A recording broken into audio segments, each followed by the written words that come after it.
गेल्या काही वर्षांपासून मुंबई ठाण्यात कोळी समाजाच्या मासे विक्रीच्या व्यवसायात परप्रांतीयांनी शिरकाव केल्याचे प्रकार घडत असतानाच ठाण्यात परप्रांतीय मासे विक्रेत्यांकडून किळसवाना प्रकार घडल्याचं उघडकीस आले। एका परप्रांतीय मासे विक्रेत्यानं मासे विक्री करत असतानाच त्यांच्या पॅन्टमध्ये लघुशंका केली। हे प्रकरण ठाकरे गटाचे महेश कदम यांनी उजेडात आणल्यानंतर ठाण्यात खळबळ उडाली असून समाज माध्यमांवर संताप व्यक्त केला जातोय। मासे विक्रीच्या व्यवसायात कोळी समाज आहे, परंतु परप्रांतीय या व्यवसायात शिरल्यानंतर अतिशय अस्वच्छ पद्धतीने हे परप्रांतीय नागरिक मासे विक्री करतात। असं असतानाही कमी किमतीत मासे मिळत असल्यानं त्यांच्याकडून मासे खरेदी केली जाते। त्यामुळे मराठी माणसाच्या या व्यवसायावरही हळूहळू परप्रांतीयांचा कब्जा वाढू लागलाय। असं असतानाच एक धक्कादायक प्रकार समोर आलाय। ठाण्यातील पाचपाकाडी परिसरातील चंदनवाडी भागात मोठ्या प्रमाणात परप्रांतीय मासे विक्री करतात। एका मासे विक्रेत्याने मद्यधुंद अवस्थेत पॅन्टमध्येच लघुशंका केली। या किळसदायक प्रकारानंतर संताप व्यक्त झाला। ठाकरे गटाचे पदाधिकारी महेश कदम यांनी हे प्रकरण उजेडात आणलं। तसंच त्यांनी परप्रांतीय मासे विक्रेत्याचं चित्रीकरणही तयार केलं। त्या विक्रेत्याला त्यांनी पकडला असता तो मद्यधुंद अवस्थेत आढळून आला। त्याने हे मासे ससून येथून आणले होते। तेथून तो चंदनवाडी परिसरात या माशांची विक्री करतो।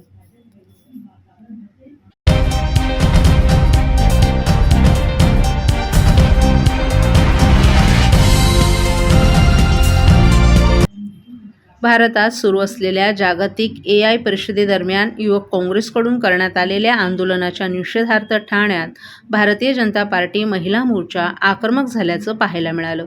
महिला मोर्चाच्या कार्यकर्त्यांनी ठाण्यात आंदोलन करत राहुल गांधी यांच्या फोटोला जोडे मारो आंदोलन केलं।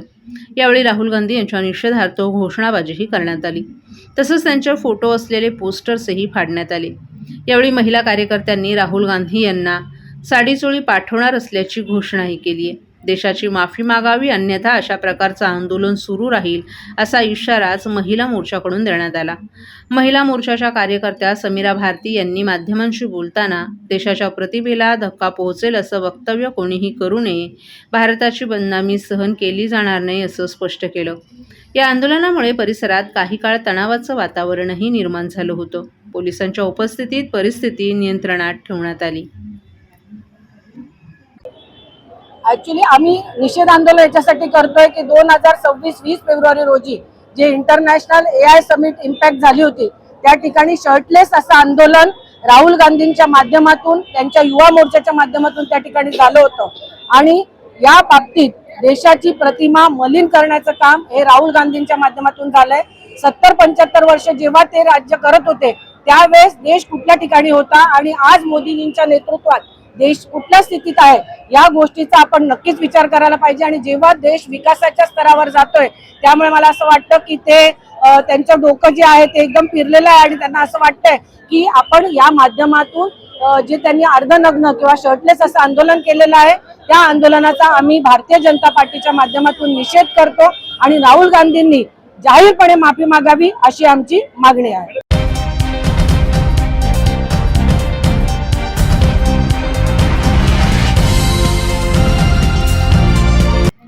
भारतीय जनता पार्टी महाराष्ट्र प्रदेशाच्या नव्या पदाधिकाऱ्यांच्या घोषणेत कोकण पदवीधर मतदारसंघाचे आमदार ॲडव्होकेट निरंजन डावखरे यांची महाराष्ट्र प्रदेश सरचिटणीस कोकण विभाग या महत्त्वपूर्ण पदावर नियुक्ती करण्यात आली आहे।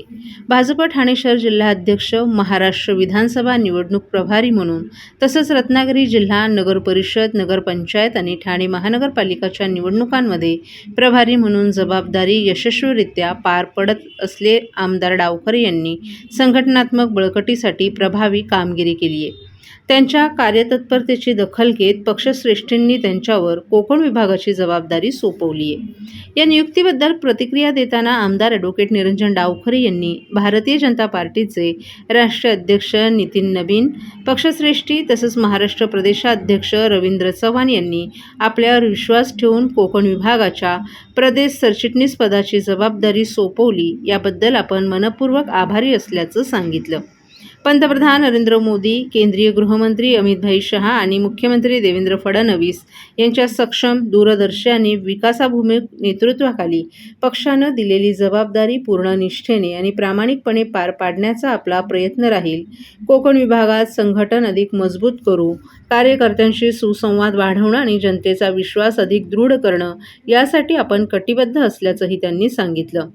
आमदार ॲडव्होकेट निरंजन डावखरे यांच्या या निवडीमुळे कोकण विभागात भाजप संघटनेला नवीन बळ मिळणार असून आगामी काळात पक्षविस्तार आणि जनसंपर्क अधिक प्रभावीपणे राबवले जातील असा विश्वास व्यक्त केला जात आहे.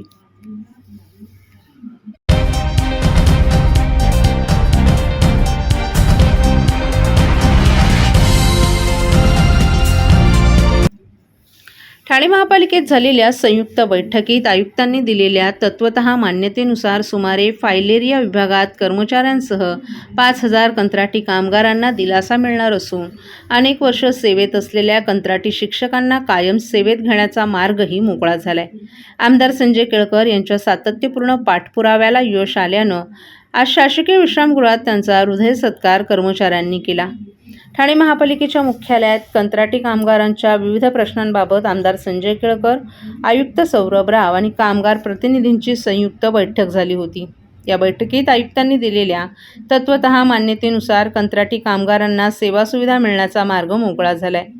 ठाणे महापालिकेत विविध विभागात सुमारे 5,000 कंत्राटी कामगार काम करत असून त्यांची पिळवणूक करणाऱ्या कंत्राटदारांना नोटिसा देणं, किमान वेतन, भविष्य निर्वाह निधी, आरोग्य विमा, अनुकंपा, वारसा हक्क आदी सुविधा देणं याबाबत आयुक्तांनी तातडीने हे प्रश्न सोडवण्याबाबत अधिकाऱ्यांना निर्देश दिले होते. त्यानुसार त्याची अंमलबजावणी सुरू करण्यात आली आहे. ठाणे महापालिकेच्या विविध शाळांमध्ये कंत्राटी शिक्षक अनेक वर्षांपासून अध्यापनाचं काम करतायत. आयुक्तांच्या तत्वतः मान्यतेमुळे 17 शिक्षकांना कायम सेवेत घेण्याचा मार्ग मोकळा झालाय. सत्कार सोहळ्यात उपस्थित असलेल्या शिक्षकांनी त्यांच्या भावना व्यक्त करत केळकर यांचे आभार मानले. आम्ही अनेक लोकप्रतिनिधींकडे पाठपुरावा केला, परंतु कोणीच दाद न दिल्यानं आम्ही नैराश्यात गेलो होतो. अखेर आमदार संजय केळकर यांनी आमचं दुःख जाणून घेतलं आणि कमी वेळात आम्हाला न्याय मिळवून दिला.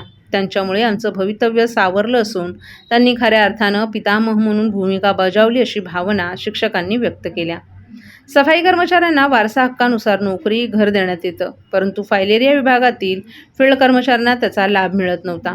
आयुक्तांच्या बैठकीत या विषयावरही चर्चा करण्यात येऊन 300 कर्मचाऱ्यांना देखील हा लाभ मिळणार आहे. तर अनुकंपा तत्वावरील गेली 12 वर्ष प्रलंबित 50पेक्षा अधिक नियुक्त्याही मार्गी लागणार आहेत. सत्कार स्वीकारताना आमदार संजय केळकर यांनी आरोग्य विभागातील कर्मचाऱ्यांच्या पदोन्नती आणि समान काम समान वेतन या तत्वाची अंमलबजावणी होईपर्यंत आमचा लढा थांबणार नाही असं सांगितलं. कर्मचाऱ्यांच्या घामाचा दाम त्यांना सन्मानानं मिळालाच पाहिजे असंही त्यांनी स्पष्ट केलं.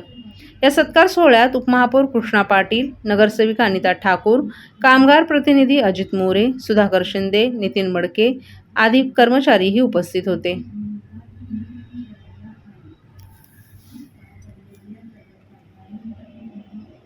आज विविध विभागामधल्या कामगाराचे प्रतिनिधी आज या ठिकाणी कृतज्ञता म्हणून आले होते. मध्यंतरी माननीय आयुक्तांच्या उपस्थितीत जी बैठक झाली त्याच्यामध्ये प्रामुख्याने महत्त्वाचे काही विषय जे होते ते मान्य झाले की जे खूप वर्षापासून प्रलंबित होते. आरोग्य विमा पण साधा कंत्राटी कामगारांना नाही.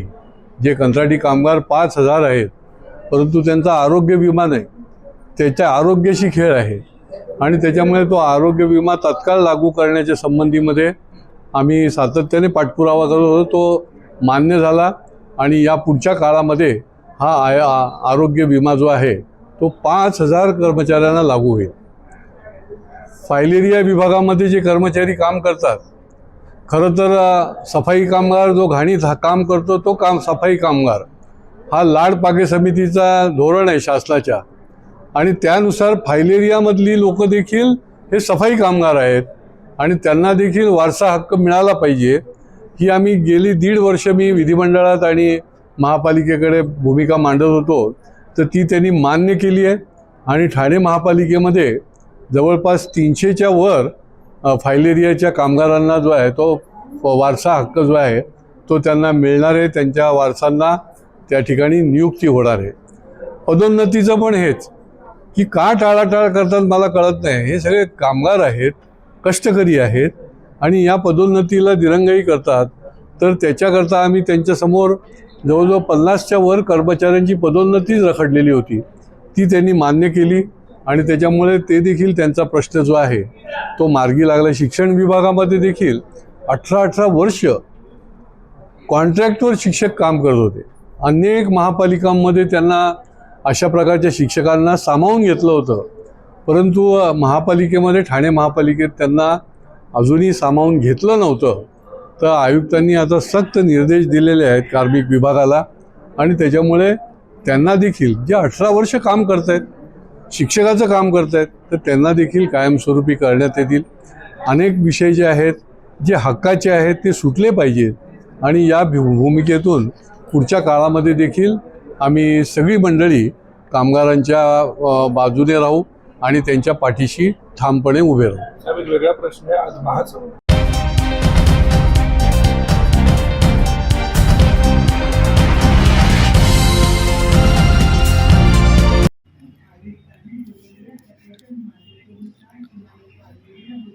हिरानंदानी इस्टेट येथील उच्चभ्रू सोसायटी परिसरात आज दुपारी एक धक्कादायक प्रकार घडलाय. एका 4 चाकी वाहनाच्या शोरूम बाहेर पार्क करून ठेवलेल्या एका डेमो कारला अचानक आग लागल्याची घटना समोर आली आहे. भर उन्हात उभ्या असलेल्या या वाहनातून अचानक धूर निघू लागला आणि काही क्षणातच या वाहनानं पेट घेतला. या घटनेची माहिती मिळताच परिसरात एकच खळबळ उडाली. आग लागलेल्या वाहनाकडे पाहण्यासाठी बघ्यांची मोठी गर्दी झाली होती. स्थानिकांनी तात्काळ अग्निशमन दलाला माहिती दिली. अग्निशमन दलाच्या जवानांनी घटनास्थळी धाव घेत तत्परतेनं ही आग विझवली. सुदैवाने या घटनेत कोणतीही जीवितहानी झाली नाही. प्राथमिक माहितीनुसार संबंधित वाहन हे डेमो वाहन असून उष्णतेमुळे किंवा तांत्रिक बिघाडामुळे आग लागली असावी असा अंदाज व्यक्त केला जातोय. मात्र आगीचं नेमकं कारण शोधण्यासाठी अधिक तपास सुरू आहे. सध्या परिस्थिती पूर्णपणे नियंत्रणात असून परिसरात कोणताही धोका नसल्याची माहिती अधिकाऱ्यांनी दिली आहे.